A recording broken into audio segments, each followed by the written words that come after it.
Hello, नमस्कार मंडळी. मी मनाली. मी काल एक व्हिडिओ टाकला होता आणि तो व्हिडिओ 1 मिलियन+ व्ह्यू गेले.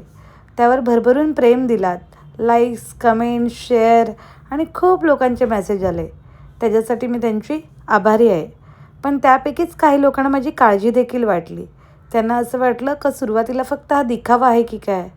पण खरं सांगू का, मी माझ्या मुलाला सर्वोत्तपरी सर्व गोष्टी देण्याचा प्रयत्न केला. खूप मेहनत करून मी त्याला सगळ्या गोष्टी पुरवल्या. त्याला कधीच कसली कमी पडू दिली नाही. बट एक दिवस तो स्कूलमधून आला आणि मला म्हणायला लागला, मम्मी सगळे मुलं किती लक्की आहेत, मीच अनलक्की आहे.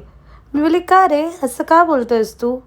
तेव्हा तो म्हटला, सगळ्यांकडे पप्पा आहेत, माझ्याकडेच पप्पा नाही. आणि तो जे बोलला ते माझ्या मनाला खूपच लागलं.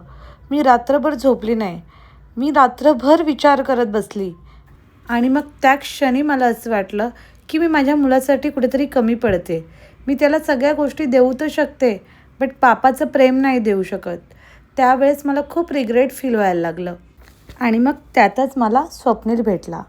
त्याची आणि माझी चांगली मैत्री झाली. आम्ही दोघांनी एकमेकांना ओळखून घेतलं. आणि मग त्याने डायरेक्ट मला लग्नासाठीच विचारलं. बट मला ॲज युज्युअल वाटलं, नो, हा पण मला खोटं बोलत असेल. कारण आत्ताच्या या जमान्यात एकटी स्त्री म्हणजे संधी साधण्याचा प्रयत्न करतात. बट त्यांनी मला प्रॉमिस केलेलं, मी लग्न करेल तर तुझ्याशीच करेल. आणि म्हणून तर त्याच्या घरच्यांनासुद्धा रेडी करून घेऊन आला. आणि मग मी विचार केला, ठीक आहे, वाय नॉट, एक चान्स देऊन बघावा. आणि रेयांचं आणि त्याचं बॉन्डिंग बघता मला असं कधी वाटलंच नाही की ह्याच्यापेक्षा काही वेगळं बॉन्डिंग असेल मुलाचं आणि बापाचं. सो मी पुढे विचार केला, पुढे जे काही होईल ते होईल. बट मी माझा पुढचा निगेटिव्ह विचार करून माझ्या मुलाचा हा आनंद नाही हिरावून घेऊ शकत.